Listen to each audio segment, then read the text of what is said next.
The holidays mean more travel, more shopping, more time online, and more personal info in more places that could expose you more to identity theft. But LifeLock monitors millions of data points per second. If your identity is stolen, our US-based restoration specialists will fix it guaranteed or your money back. Don't face drained accounts, fraudulent loans, or financial losses alone.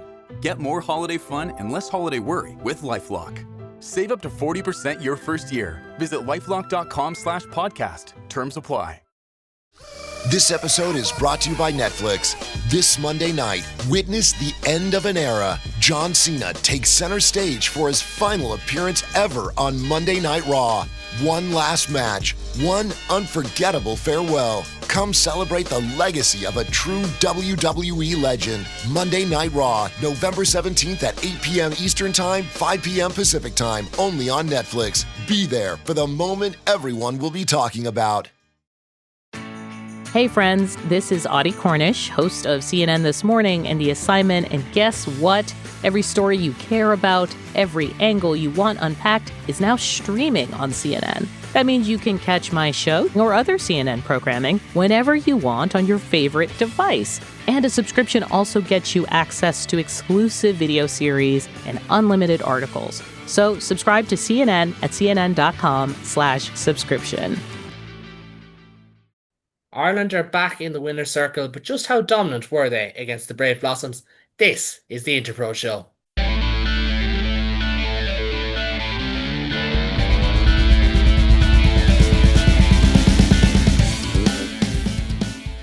Hello and welcome to the latest episode of the Interpro Show, your home for all things Irish rugby from across the professional and amateur men's and women's game in Ireland.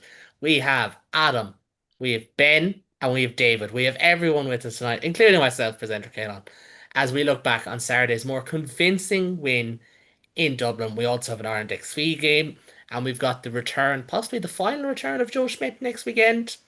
We'll wait and see. We'll preview that at the very end. But Adam, I'm going to let you go first. Do you know what? We'll keep it funky. Aside from the Ireland games, was this a good weekend of rugby, do you think? I thought it was pretty decent. I thought it was pretty good, yeah. It was quite a nice weekend. I feel like the weekend coming up could top it as well. There was aspects of every game that was quite like right, okay. It's gonna be a very interesting weekend, I feel, in the previews for every team that we're gonna see. Especially, I'd point out that I was watching Belgium beat Namibia during the Ireland A v Spain Spain team, Ireland XV versus Spain team game, because Rugby Pass offered split screen mode. So I was like, what could I do here? So I had Belgium v Namibia on one screen, Samoa v Brazil on the other, and Ireland A v Spain. So yeah, it was quite interesting. I was brushing up on my Brazilian rugby knowledge. But yeah, grand after that. I've got a meme there for you. Adam, are you a sicko? I think you might be for watching Belgium against Namibia, to be honest. Belgium's kit is lovely. It's like sponsored by Lotto, and it's just big Lotto Canterbury. It's lovely. It's really nice. I guess I'm going to have to go look that up as well. But audio or YouTube listeners, you can look it up yourselves. I only have a certain amount of screen sharing that I'm able to do before I lose track of myself. Ben, you were on AIL duty this weekend. We might talk about that a little bit later on because we got so much to discuss. But again, pretty enjoyable weekend of rugby. You were back in time to see some of France against South Africa at the end of the evening. That was, I don't want to say like harrowing. I used that word a lot last week, but that was kind of a statement of like, oh, these teams are like really, really good after watching the Ireland game, which was your typical afternoon in the Aviva type game. Yeah, like it was actually a really interesting day. Again, watched the Ireland game in the morning. We'll get on to it. It was what it was. Had a rugby engagement, went to the cinema, came home for the last 25 minutes of France South Africa, turned it on to a very close game, red card, yellow card, this will be fine, and then got terrified. Because the last 20 minutes, that South African team were as good as they've been since the World Cup. It was incredible. Also, anyone, I wasn't here last week, for most of you noticed, I was very sad about Treaty United. I just very much have moment of silence for my poor football team. They tried their best. God love them. Um, Well, if it's any consolation, Bray did lose to Watford in the final yes, promotion relegation it game. was excellent. And Um, not to start a Watford war like I do in another podcast, but you know, we reach out to our friends and our colleagues on this show at a moment like this. for as the Munster representative, it's good to um, look at the good side of our neighbours, even if it is Waterford. They did very well and they did excellent. But no, it was again. Adam was right. Rugby pass and split screen was fantastic. We got some lovely rugby to watch. France South Africa, while being terrifying, was a great half an hour, and we go again, I guess. Well, David, I'm not going to ask you about the Welsh Argentina game as the Sunday afternoon affair. I'll ask you about Dublin. You were there, as was I. Again, I made that mistake a couple of weeks ago saying I won't be at these games. I was at one of these games. But the Sunday afternoon or the Saturday afternoon, the Aviva fixture, it's always a tier two nation. It's always easier to get tickets for. It's always more of a familial event. And before we get into the rugby, we'll talk about atmosphere and things like that over the next few weeks, I'm sure. It was nice to have that like feel good family vibe around Lansdowne Road because we just don't get it often enough. Yeah, I did actually. I even noticed. I hadn't really thought about it going in. The timing of those games is not ideal. Um, you would say As to have as a a match at. non-drinker, I love it. Oh But yeah, the only hard part I was, and this is beyond first world problems, trying to throw down a free complimentary shepherd's pie in the Aviva press room at 11:30 in the I morning. don't know, is that a humble brag we or is it we not? we It's we live humble very brag. different lives. We live very different lives. Yeah, you were late, I suppose. That's I was like, thank you, Aaron, not Aaron.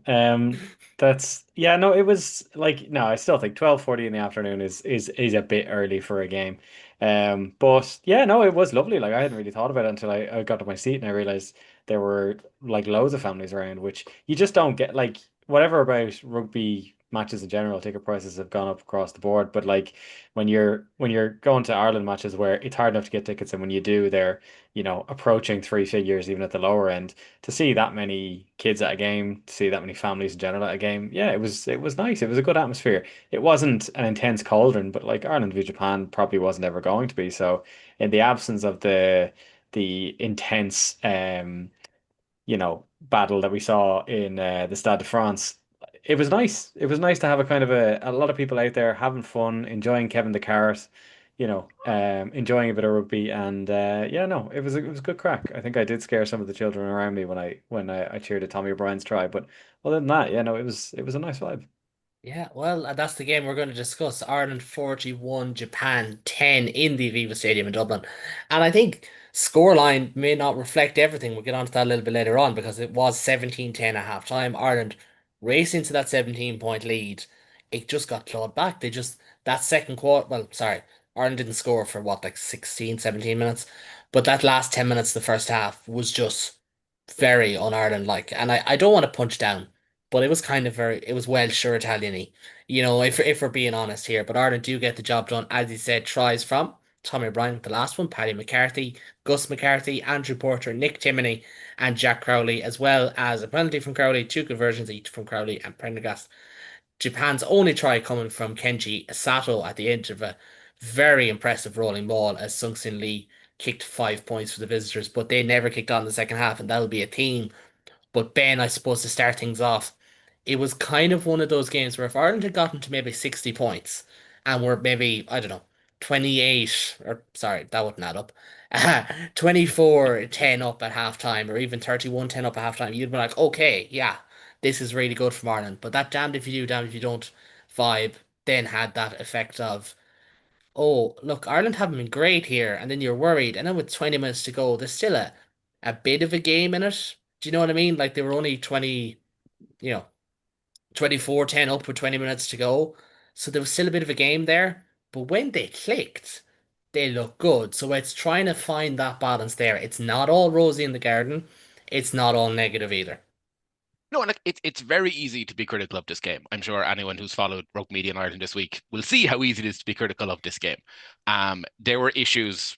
We'll get to them. Line out being probably a main one. But when we actually clicked, we saw exactly what this Ireland team is capable of doing. David mentioned Tommy O'Brien.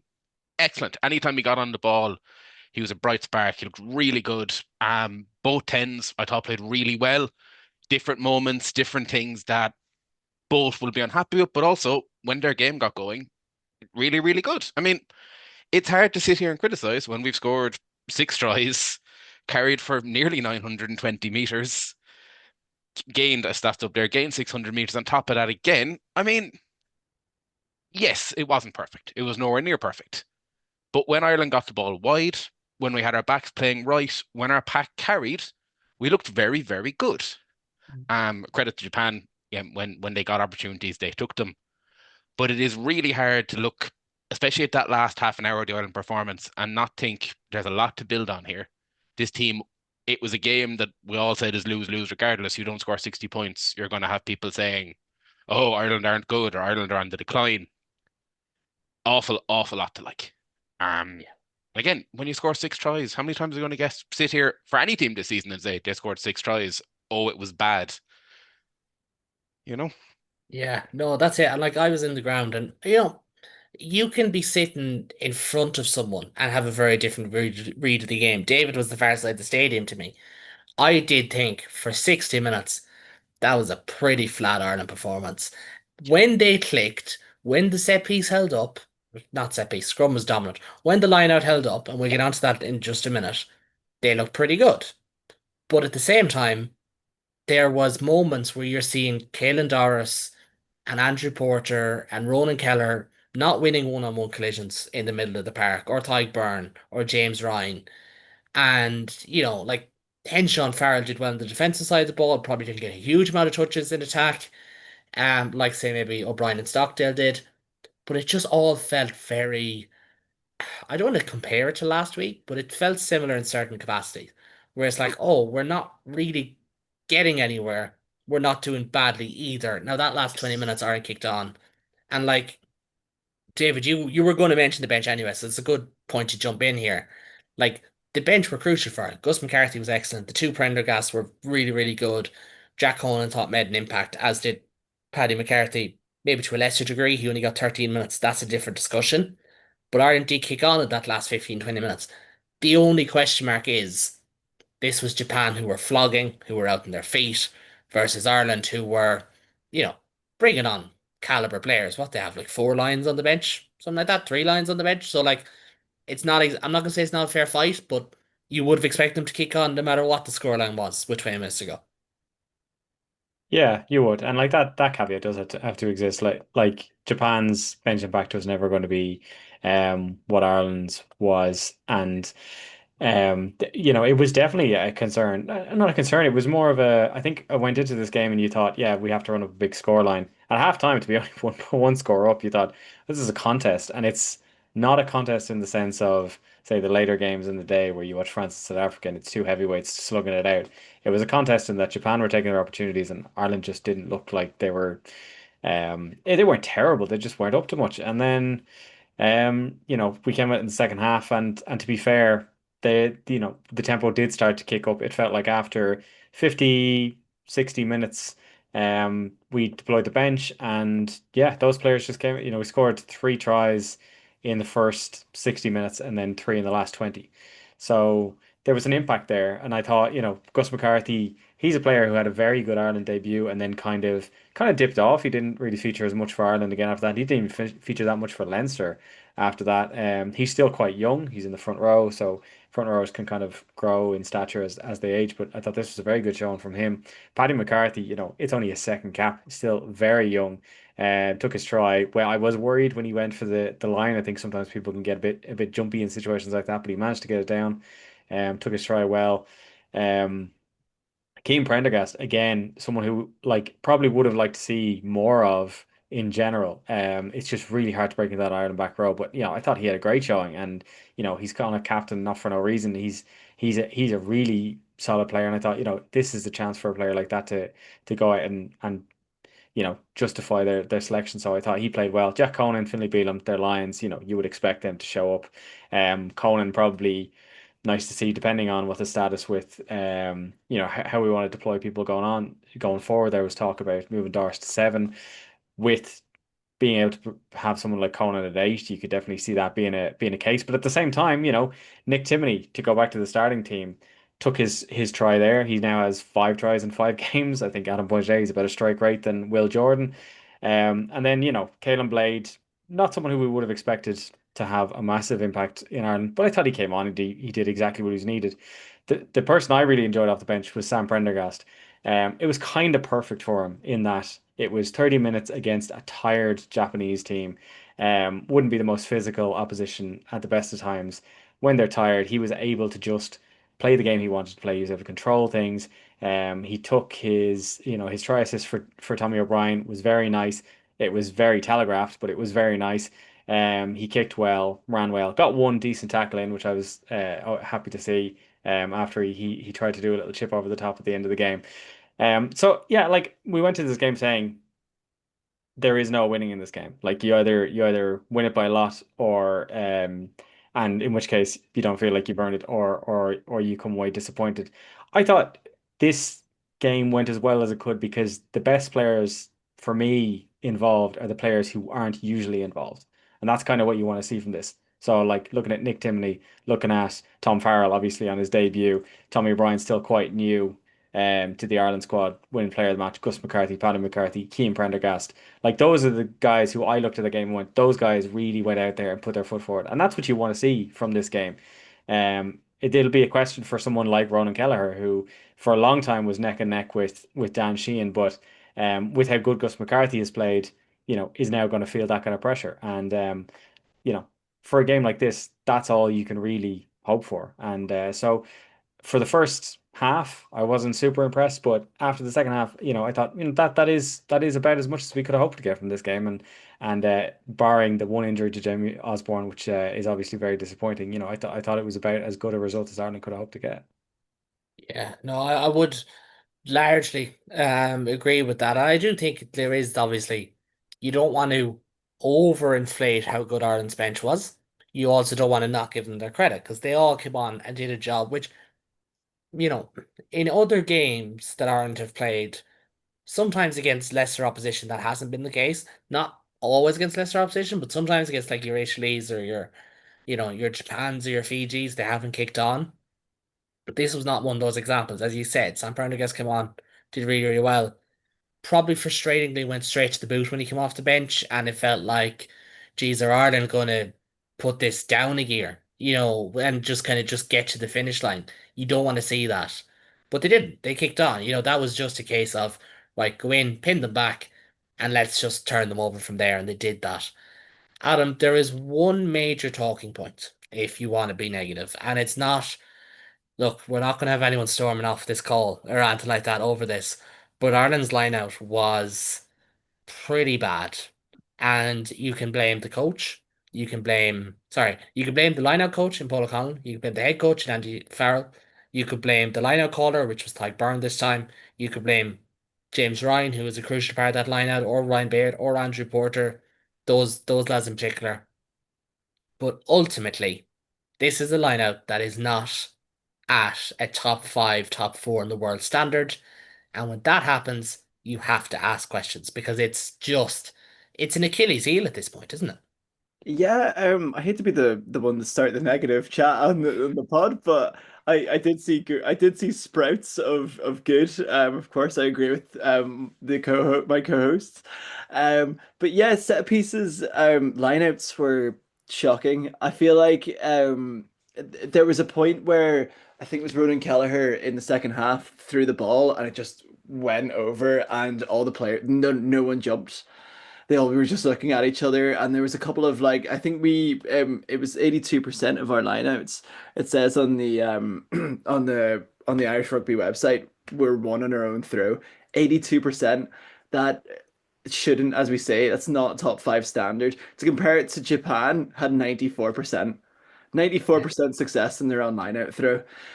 Our scrums as well weren't like our scrums on our own feed was 86%, but I think we only lost one scrum, so that's a bit of a inflated number. However, with our lineouts one being 14, 82% of our lineouts that were one on our own throw, it felt really deflating. And then this is when I'm also gonna mention Gus McCarthy as well. I felt like he fundamentally changed the game in terms of set piece. He came on, he steadied the ship. he looked like he had, something to prove, and he did.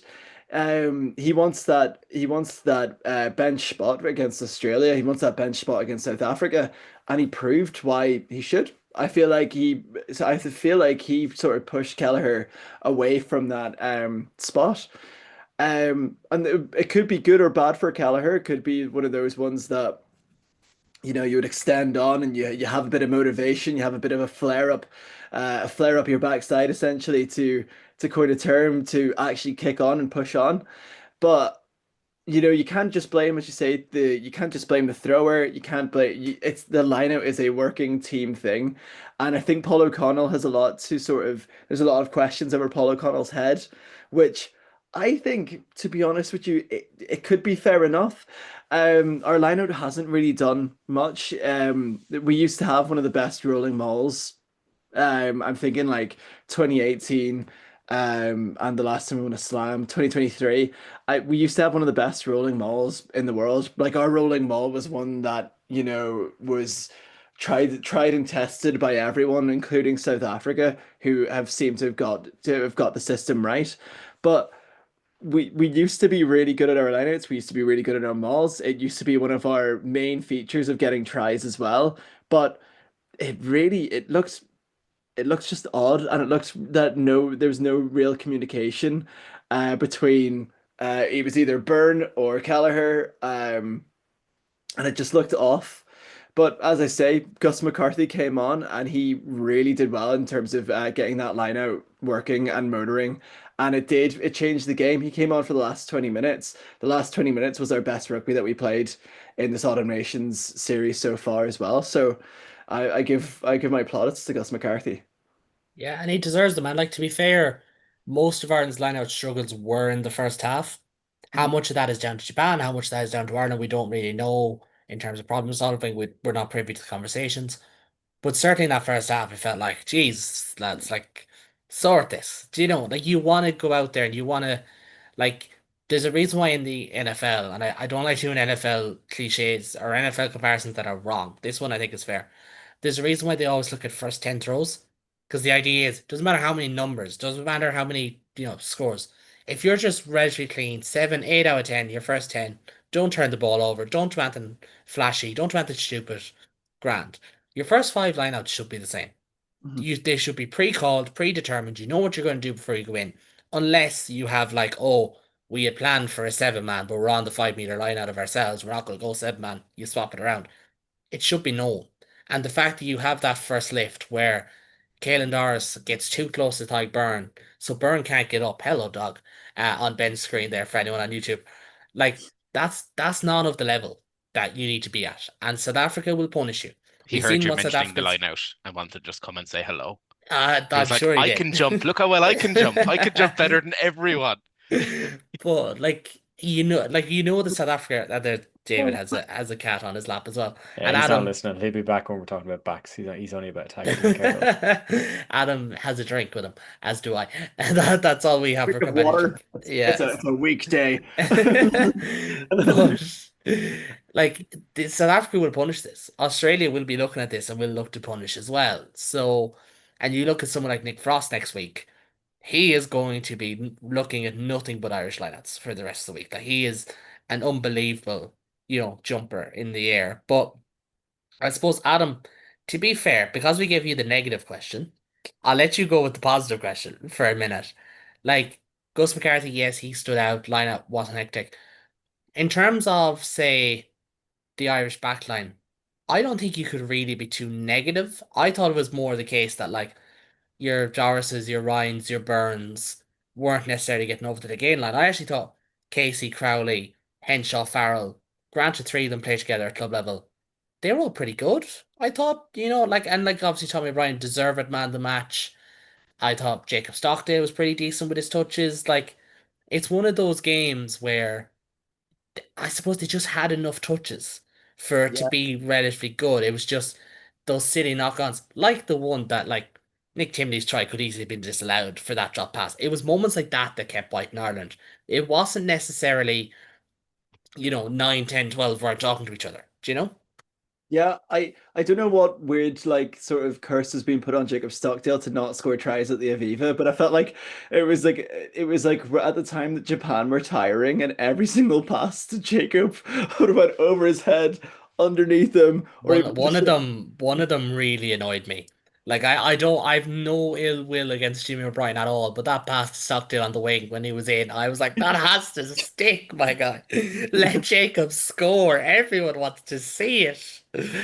I felt like he got a pretty good cheer when he came back off from the yellow card as well. And I was like, that's really heartwarming as an Ulster fan. But yeah, I feel like the backline played really well, and I feel like our subs that came on also played very well as well. Bar like I didn't quite understand at the very start, and I still don't understand like that aspect of Blade coming on. I felt like there was two scrum halves that played against Spain that could have done an adequate job at what he did as well. But anyway.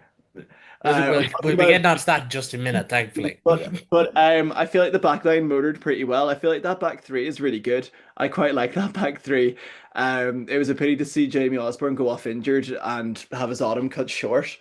Um, Tommy O'Brien, it's his world at the minute. In terms of Ireland performances, I feel like when all else fails, I feel like I'm actually happy to see a Tommy O'Brien performance when it's really weird to say that because I'm normally used to saying like how annoying he is playing against us, but it's the beauty of Ireland. And I feel like when you see a player play well, you go, yeah, fair enough. He's playing in green, I can It's the James Lowe problem.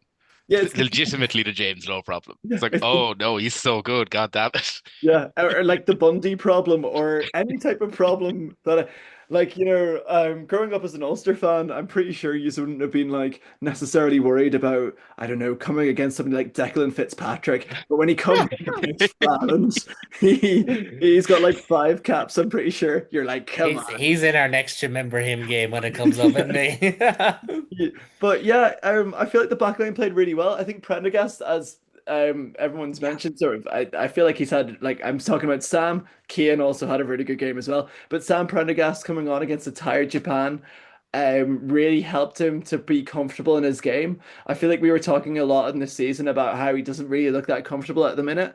This is the most comfortable I've seen him this season, and that's good. We want both fly halves to be kicking on and also being really competitive for the 10 jersey. Being an Ulster fan, I'm a man in the middle. Being a man in the middle, I just want to see us do well.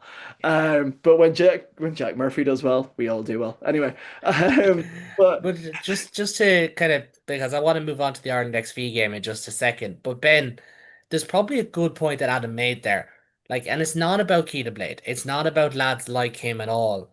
But like, could Ben Murphy have done that role adequately? Yes. Yes. Could and like obviously I'm delighted to see Tom Farrell get his cap. Like everyone in the country was. Could Jude Postlewaite or Dan Kelly have done that role or Henshaw's role?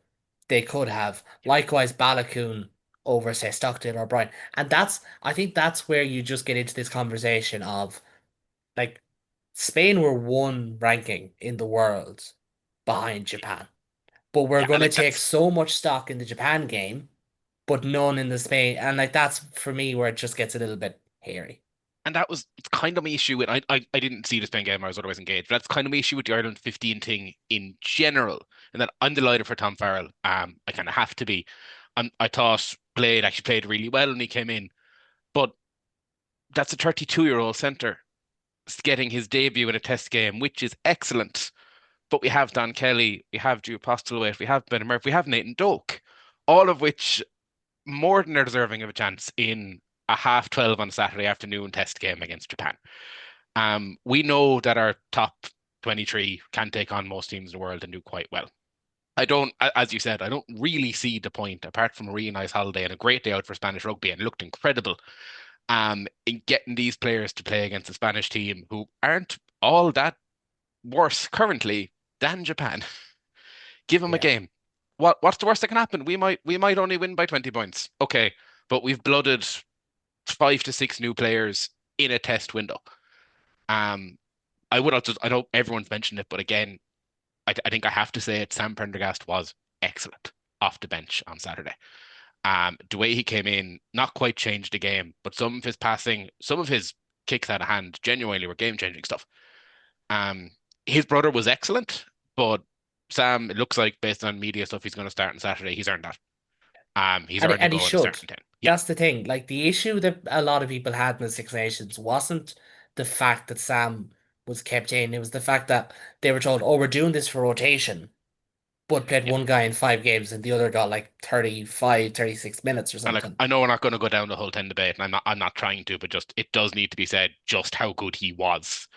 And it would have been an awful shame if he'd been down in Spain, Oh yeah. playing that game and not getting this chance. And my issue in general is why is that chance not being afforded to your Dokes, your Postlewaits, your Murphys, your Kellys, Yeah. who are more than good enough. Yeah. Even Harry Byrne. Even Harry Byrne. Yeah, I would argue Like, Harry Byrne. It's not meant to sound Oh, the way it sounds, no, but yes. no. But Harry Byrne has had a wonderful season. He's deserving of his chance. Yeah.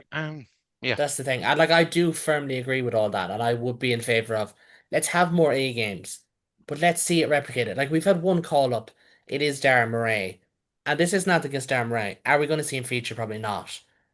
But for me, if you had this A game last week, and I know like Munster makes that a little bit trickier as well because they got booked in first.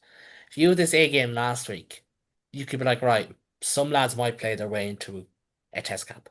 You know, Maybe be it do Ben what we did with Murphy, G Emerging Postlewaite. Ireland, where I know provinces didn't like Emerging Ireland, and I'm pretty sure I was on your podcast previously giving And out about they Emerging Ireland. continue with they won't. And rightly so. But If it clashes with the URC, no. But if it's in this window, if it's in fair this window, enough. do a couple of games that are, yeah, like don't have a clash with an actual test game. Do it the week before. Do it even midweek if you so wish. Yeah. But let's, like, what are they going to do in Carlton House? Sit there and look at Paul O'Connell and say, "Isn't he great?" Get him playing games. But that's the thing. Like we want to see these guys playing. We want to see them getting chances. It's not about being nitpicky. And 10 is a good snapshot of that. None of us here would say that rotation is a bad thing, especially this week. We're just more so saying, well, let's not give one lad 4 starts either, because that's as detrimental as giving Sam 5 starts in the last Six Nations when he wasn't ready for that France game, ultimately, and that was on the coaches for not spotting that. We didn't And get like, 5 starts. sorry, I thought 6 games, 5 starts or 4 starts in 5 games. Apologies. I would even say it's David been a is long rugby day. that. He's gonna mention on the pod. Bye. Never Oh, no, mention, he's gonna never on the mention pod. your replies on a podcast. It's a number one rule. But Oh, David, fuck. I'm going to give you the next question as after that insult. But Ireland A 61, sorry, Ireland XV 61, Spain 24. Ireland were pretty good. I didn't see it either. I only caught the highlights. A lot of talk about basically 9 to 15 in particular were all absolutely excellent, as you'd expect when you score 61 points. And yeah, this is a good result. Like, yeah, okay, Spain, not well known. Yeah, they're without a couple of players, but they're one spot in the world rankings behind Japan. If Ireland hammered Japan, or if Ireland XV hammered Japan, we'd be, rolling out the red carpet for them. So this is a great result. No, it's not a bad result. Yeah, no, I can't say. Like, I would say, like on pay, having watched both teams play, I think the rankings might be doing Japan a disservice. I don't think Spain are actually just one spot behind them. But no, it was good. It was an enjoyable game. It was a lot of really positive rugby from a lot of lads who really seemed to be up for it. And like I mentioned that in terms of the bench impact in the last game, that's what you want out of lads in fixtures like this where you're expecting to win, you're wanting to win, you should enjoy it. Like it's at the end of the day, I remember not to throw back to an old head, but like Johnny Sexton at the end of his career said the one regret he had is that he didn't enjoy it more while he was in the middle of it because he was so intent on winning. At the end of the day, you're living the dream when you get to play representative rugby for your country. And you should enjoy it, particularly on a day when you're expecting a victory. And I think that was my biggest takeaway from this game was just the real positive nature. The crowd helped, like for a small a relatively small rugby nation. The Spanish showed up and I think there's about 10,000 people there and they were really giving it socks. But like one of the performances that stood out for me was Paul Boyle, who I don't think was actually in the original squad. He got called up when No. Sean Jansen got injured. He ends up starting in this game. And he just played with a kind of a, from eight, he played with this kind of a liberation. He went for a chip and chase of his own down the left wing. He had a wry smile on his face when it didn't quite come off. Like it was lads just going, this is my chance. And I said it last week that I wanted these lads. I know that they would all much rather be playing in a full test match and be able to put it down on the scorecard at the end that they had an Ireland cap. But this is the next closest opportunity. This is your shop window. And for someone like Michael Lowry, who, you remember Mike Lowry was fullback for, got a cap for fullback for Ireland before we'd properly nailed down Hugo Keeney, Rob Balakoon, was outscoring tries in his debut against the USA a few years ago before injury kind of shot him down. Harry Byrne had to go and do his sabbatical away at Bristol to kind of get his wings back again. And then you've got the likes of Dan Kelly coming over from an excellent Premiership rugby career to Munster, Jude Postlewaite doing great work up in Ulster.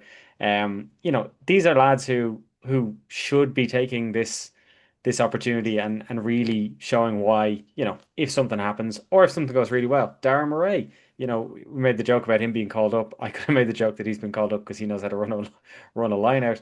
That's what you want to see. That if a lad plays really well and Darren Murray, to his credit, took his try well, that they could see call up. So I thought it was a really positive match. Was the timing perfect? No. The fact that it was on the same day as a full test match was not ideal. But I think considering the limited scope we have for full test matches, given the calendar, given the restrictions around the Aviva hosting, which obviously is going to continue now that the sponsorship is renewed for the next 5 years. I think the Ireland XV and the Ireland A and the Emerging Ireland tours and matches can be a nice way to get lads who might not be quite there for a full test cap, or who are, but just the scope isn't there to get them in green. And like it would be great if we had Andy Farrell coaching that team once, or get Paul, or get Andrew Goodman down there, so it's not just reports back up that it is actually the head coaches watching the lads run out. But no, I thought it was a really positive game. I thought there was some really nice rugby, and it was really nice rugby for the whole 80 minutes. It wasn't just for the second half like it was for the seniors.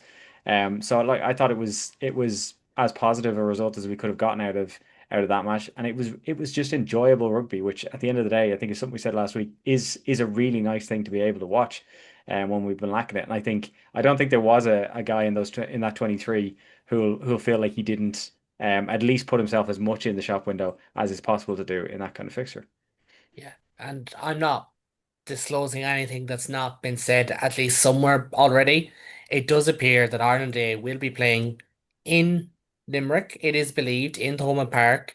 Ben is happy with that, even though he probably won't even go. And next year during the Six Nations at some point against England A, basically a reverse of what we saw in Bristol last year. And to your point about giving chances, absolutely. Also, it's good to get these games around the place. They may not, you're not going to sell out Thomond Park for an A game. Absolutely not. But if it gets more people who have a chance to go and watch players who are close or in the Ireland reckoning in a green jersey around the country, that is always a good thing, whether that's men's or women's, whether that's not even, even if it's not rugby, even if it's soccer, even if it's a different sport, it doesn't really matter. That is good to see. To close off in this game, Adam, you watched it. There was nine Ulstermen, I think, or eight Ulstermen involved, something like that. So it is only fair that you get to talk about the performances of Jude Postlethwaite and Robert Ballacloon and whatever else they got called. But they was, as David said, everyone stood out. In particular, some of those Ulster guys. Yeah, it was a really nice moment. I feel like that backline worked really well. In terms of like what I would want to see in a backline against somebody like Japan, for example, I would have picked that backline that we saw there. Do you know what I mean? Ben Murphy, Harry Byrne, Bolton, Kelly, Postlewaite, Balakoon, Laurie. I feel like chipping like swap and change with whoever you want, but if you have that sort of core structure there, that 9 and 10 at the minute, I feel based on form, you could put Doak in there as well. I feel like it was just really nice to watch. There was a lot of I watched it with commentary on, as I'm sure everyone knew on the group chat, because I just kept on going like, oh, he kept on saying how Tom O'Toole was the oldest man on the roster, and every time it got to me, he went, Tom O'Toole's the oldest man on the roster, and every time, but I felt like, as David sort of mentioned, it added to that like woe of it, it felt like it went international, and I feel like with Spain in that nice, it looked really nice, to be fair. It looked nice, and it looked like warm as well. That running rugby that we played was so nice, and that Dan Kelly Postlethwaite center partnership worked out really nicely. I felt like it worked really nicely. And to go on to the forwards, Tom Stewart played a full 80. He played most of it at hooker, then he moved to back row again. So Again? again, yeah, he moved to back row again. So it felt like one of those IRFU testers of hookers can be back row players too. So are we going to see Dan Sheehan play at 8 at some point in the Six Nations? We never know. We have seen Josh Van de Fleer throw lineouts, and Cian Healy like scrummage at hooker. But no, it was really nice. It was good to watch. It was a fun game. It was a nicer game than the Japan one. As David said, I feel like the world rankings are really skewered. Because that Spanish team, I feel like Japan would put 40 on that Spanish team. That's the level that we're talking. But yeah, it was nice to have a game against them. I think they play against England Day, and it's only just going to promote the game more, and it's going to be beneficial to both countries. As we said, it's getting players that are not necessarily in Ireland camps, that are on the brink, to be in Ireland camps and to get used to all those calls. And the lineout went way better. I don't think there was a lineout missed from anyone that came on. So yeah, it was nice, a nicer set piece as well. Well, that always helps. And rugby in the sunshine, there's always something to be said. I say it every time. You just forget. I love the cold nights, and the big games, and you can feel the fog, and it gets into your lungs. It's not actually that healthy, but it gets into your lungs. It's great. But at the same time, there's always something to be said for, oh, it's mild, and I only have a jumper on in the Aviva Stadium, despite sitting at the equivalent elevation of the Spire. This is actually quite fine. I actually don't mind this. So there's always something to be said for rugby in the sun. But speaking of the sun, heading down under of sorts, Ireland against Australia this weekend. Fear not, it is a 10 past 8 game. You can head to the pub, you can watch it there. It'll be live on RT2 as well as TNT Sport. And it is the showdown between Joe Schmidt and Andy Farrell. Yet again, it is the showdown of some of Andy's Lions against Joe Schmidt's Australia. Yet again. And Ben will start it off there before we get into Australia losing to Italy at the weekend. This is a Lions repeat. This is an Australia team who should have won in Dublin this time last year. They are going to be chomping at the bit to turn over Ireland, but they'll have no Will Skelton. And that was going to be my point. That's probably the biggest factor in this. And Australia without Will Skelton is like a La Rochelle without Will Skelton. They're a very, very different team. I was chatting to people today who are like, some don't want to watch the game Saturday. So we saw it in the Lions tour. Why would we win it again? Ireland are just going to win. And I'm like, well, no. Australia come up. They weren't great the weekend, but Joe Schmidt doesn't lose 2 games in a row all that often. Joe Schmidt's going to drill them. I fear for that. Those Australian training sessions. Those are going to be like the 7 rings of hell this week, especially when they get into Ireland. But again, like Ireland will go full strength. Doris has a game under his belt, which he needed. Our line out can't be as bad twice. You would hope JGP will come back in, decide what we presume will be Sam.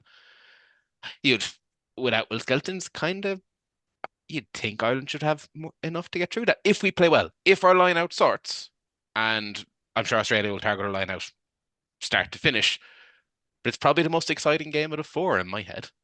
I'm looking forward to it. I'm worried about a game in 2 weeks, so at least be able to relax and enjoy a game on Saturday.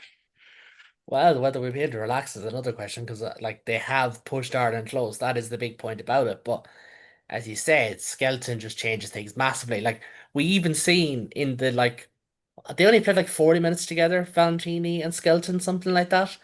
But when they were on the field together, Valentini looked like prime Artie Savea. When they weren't, he looked like subpar Valentini, which is a bit of a difference. Like he's a very good player, but if you don't have the pieces around your world class players, they can't look world class. You're going to look a level off. Exactly. And like Yeah, they've brought back in James O'Connor as well, is back in the squad yeah. for this He was game, doing punditry last week, which and now he's we're good. Well, I don't think he's going to play, but no, but he's back in the squad. Adam, you're It on works mute there for somehow.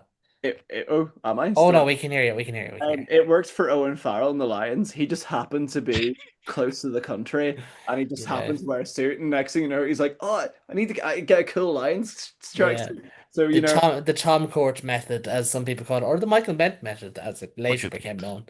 David, this is. I said last year that this was a banana skin game for Ireland, and it proved to be. And I do think it is the same again because Australia, like whatever about their quality on an individual basis, the likes of Fraser McRae, the likes of Rob Valentini, Joseph Swalihi, and what a player he has become in just 12 months, as well as the likes of Andrew Kellaway, they've got those stars. They've got Angus Bell, of course, of Ulster, who I am legally obligated to mention, but yo, they also have Joe Schmidt. And Joe Schmidt might be the best man, the best coach in World Rugby for designing a scheme for a particular team, and no better team than Ireland. Do you know? So do you think maybe Australia are going to be that, plucky underdog again this year? 'Cause, like they are an underdog. Like they are, if we're being honest. Do you think that's going to carry through again, or do you think maybe after last week you just can't say that? I don't know. Like I think Joe Schmidt is an excellent rugby mind, and there's probably not many teams that he isn't actively coaching who he pays attention to as much as he's pays attention to Ireland. So like if there was a match, I think they'd be very frustrated with the weekend just gone because I think if there was a match they felt they wanted to target, it would be this one. I think he felt like they probably could have plucked us off last year. It's easier to say it's the Lions against Australia again, but you know, also easy to forget that as the Lions tour went on, Australia got better and better and better as they went and ended up winning that final game. So, if it kept going in that trend, you'd expect Australia to show up and take the fourth matchup. So I don't think it's a gimme at all. I guess technically speaking, on paper, Australia are the underdogs, but they have serious quality in that side. When they fire well, they can play really nice attacking rugby. I think if anything, the result over the weekend just gone is more of a testament to Italy than it is a knock against Australia because I'm watching the last 20 minutes of that game. That is exactly when you usually expect Italy to capitulate and to give in and to do something stupid and to let in an easy score and the match gets away from them. And they didn't let that happen. And I think that's more a testament to the Italy we've seen kind of grow into themselves over the last two seasons. Also, just like some superb play from like the likes of Monty Ioane, who took his try incredibly well. So like I think that's almost more of a positive for Italy than it is a negative for Australia. And I definitely, if I was in Ireland camp this week, I wouldn't be taking that game for granted by any stretch of the imagination.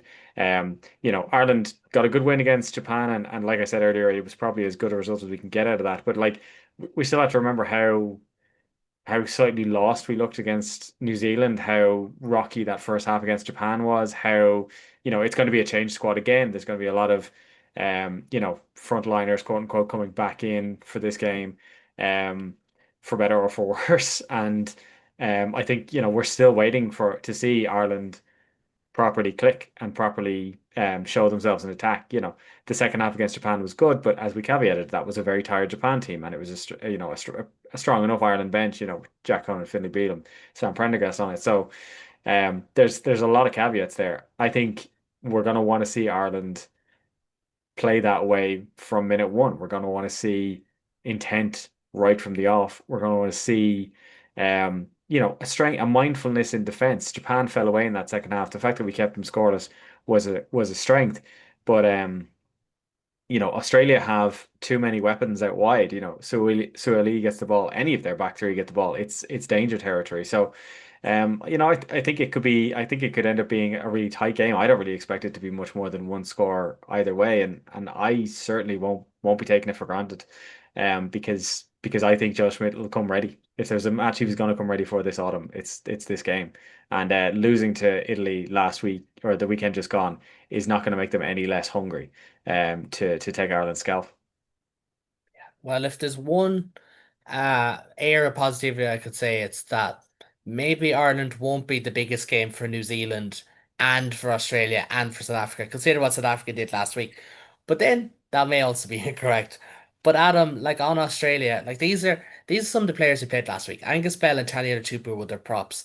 Frost was that second row who I mentioned. It was a Hooper, McRae, Harry Wilson back row with Valentini and Pete Samu on the bench. Jake Gordon, Carter Gordon, halfback pairing, much maligned figures, granted. Harry Potter on the wing, Andrew Kellaway fullback, and Joseph Sualihi at centre as well. Len Ikitau could welcome back in there. Like, this Australia team is not bad. And if you give them the chances, and like, for me, Ireland's back row has been off colour for quite some time, for probably 18 months now. Hooper, McWright, Wilson, Samu, Valentini, they can have the measure of Ireland. And if they do, then question marks be asked. And even Angus Bell against Tom Clarkson, it looks like Clarkson could start. That could be a fascinating contest. This is by no ways an easy one for Ireland or a slam dunk for Ireland, but No. it'll be fun. Oh, it will be fun. I feel like for Ulster fans, we're gonna have a really close eye on Angus Bell. It's nice to know that he's getting his loss in Italy for the national team and not for Ulster. The banana peel's already slipped there for him, which is nice. But yeah, it's a really interesting one. Like Australia aren't ones to back down. I feel like they're sort of like in their sleeping giant phase. If you can call it that. I would also say that Wales are in their sleeping giant phase, but they're not really as financially driven. But Australia are looking at their home World Cup. They're looking at this building their structure. Joe Schmidt, as we said, this could be the last time he's away this year, is it? Is he away this year? He's leaving after this block of games, yeah. Yeah. So if this could be his last hurrah against us, this could be, Joe Schmidt's final laugh essentially. The stories and the headlines write itself, and we can talk about how, Ireland need to focus on this, Ireland need to focus on that. In Joe Schmidt's mind, it is working, and it's not a bad Australia team. Quite a nice Australia team to watch. When they're motoring well. But as we say, we have two really hard games coming up now. Joe Schmidt is looking at this game as the last hurrah, the last ditch, because guaranteed when Les Kiss comes in, we're not going to see this type of Australia anymore. We're not going to see this type of Australia.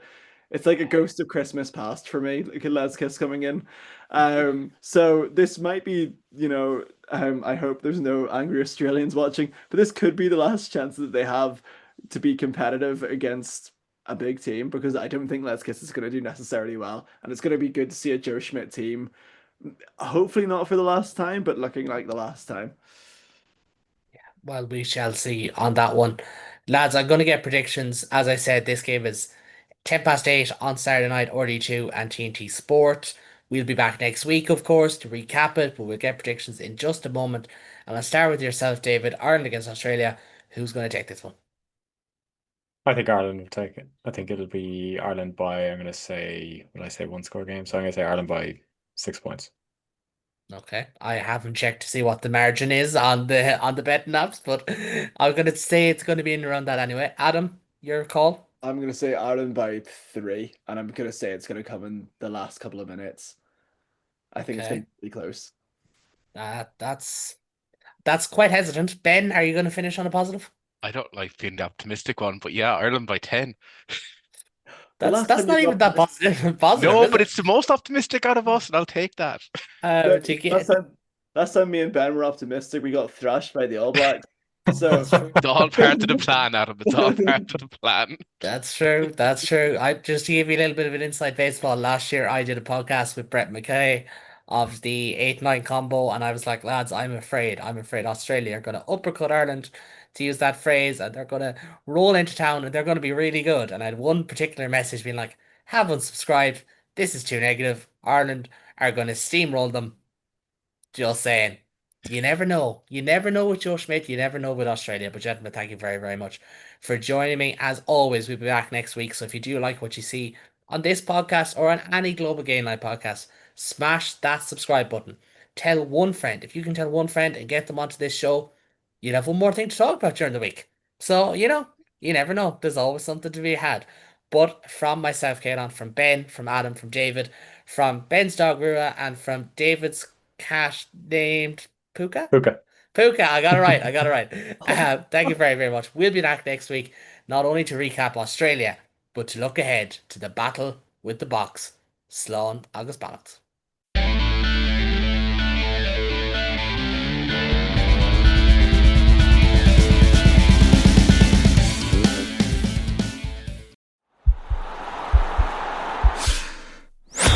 This podcast is part of the Sports Social Podcast Network.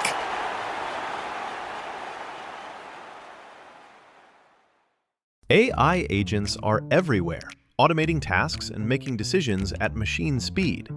But agents make mistakes. Just one rogue agent can do big damage before you even notice. Rubrik Agent Cloud is the only platform that helps you monitor agents, set guardrails, and rewind mistakes, so you can unleash agents, not risk. Accelerate your AI transformation at Rubrik.com. That's RUBRIK.com.